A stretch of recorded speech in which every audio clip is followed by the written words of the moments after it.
if somebody else was going to embark on this journey, what's a piece of advice you would give to somebody thinking about doing what you're doing?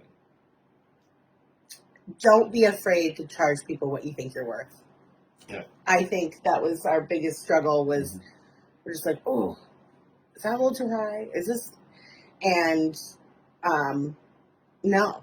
You got to think about the man hours you're putting into what you're doing before you go to an event. You know, the days of prep beforehand. You know, the menu training so that you're perfect when you get there. You know, so it's just don't be afraid to charge what you think that you know, and people pay for it. If they don't, then they don't. You know, there's someone else out there that will. Yeah. So when someone says to you, "Oh, that's just I won't do that," well, someone else did, and they will again. So it's okay.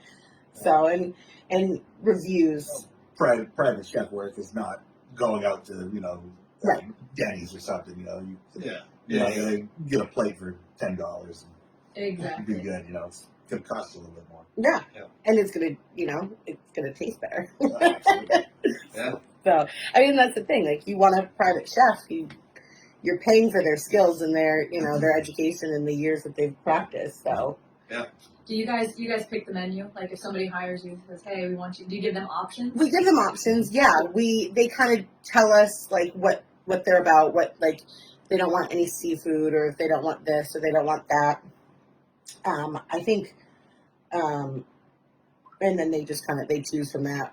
We haven't really had very many people that have said, no, I don't think about that. No, not that. We like to put things on a menu that you've never tried before. Yeah. And then when you eat it, you're like, wow, that was delicious. What was that? And then we tell you, and you're like, oh my God, I would have never eaten that. But, that's great. Because, that's what we kind of like. We like to see clean plate clubs for people.